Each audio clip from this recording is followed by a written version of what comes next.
information has not gone out yet, but that information will be going out. I think June 7th will be payment of that first installment, and by September 30th in the fall. All right. Forgive me for calling it a bonus. It is a what? Retention incentive. Retention incentive. Thank you so much. No other questions? Okay, Commissioner Lominack. Thank you, Chairman Bishop. I was going to ask about this during the board report, but I'm glad you brought it up. Last year, the teachers remember getting an email on April 18th announcing that the board had voted to fund a retention bonus. Is there a reason? I mean, I know of one teacher in particular who spent a good bit of Friday before signing her contract trying to find out whether there was one and how much it was. Is there a reason that when we approved it on March 12th, that we didn't let the teachers know before the contracts were due that they're getting a retention bonus, how much it is, and when they're going to get it? Well, we had some transition in the shop with Dr. Kumas coming in. Also, there is information that is usually sent out.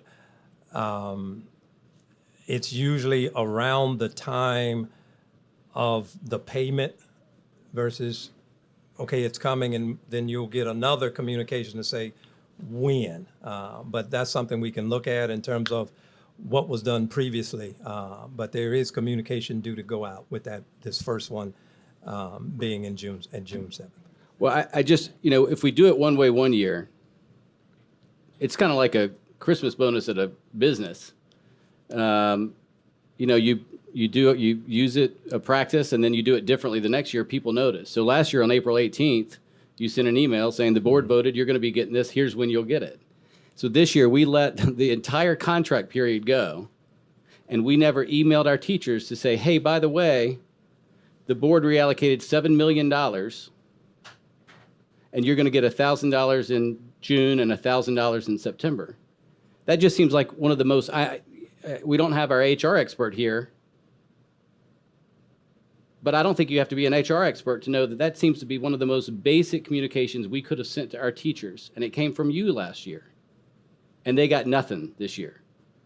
So I started getting questions. And a teacher had to waste some of her Friday contacting her principal. The principal didn't know, and then they started calling HR here.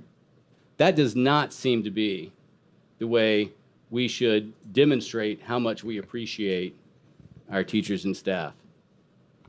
All right.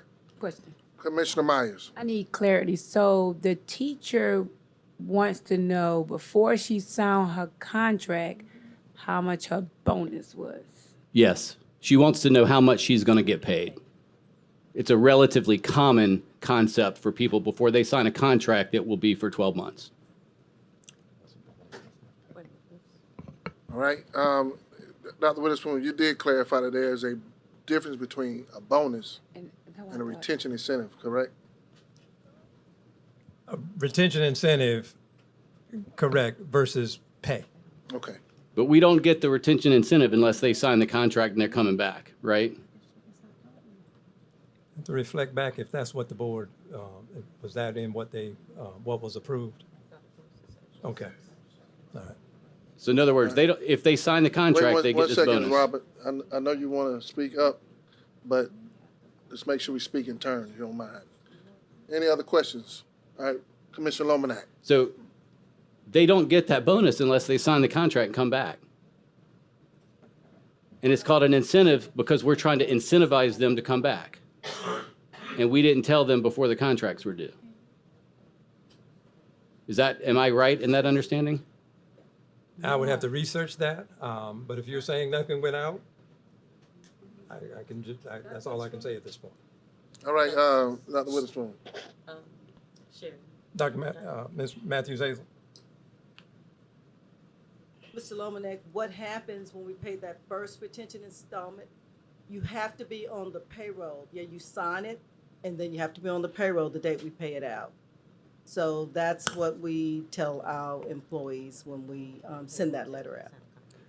But we didn't, last year we sent them out an email in April saying, hey, if you sign up to be with us next year, you'll be getting these. We didn't do that this year. Well, that's correct. I was just clarifying the statement that, if they sign the contract and they stay, because we had some to sign the contract and leave and didn't get it. Yes. So I'm just clarifying that, yes, they have to be on the payroll the day we pay it out. But it's an incentive to try to get them to sign the contract, and obviously we want them to stay on the payroll, then they get the incentive in June and then September, right?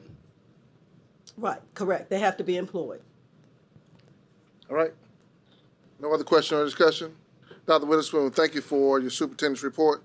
We'll now go to item 11.01, which is naming committee.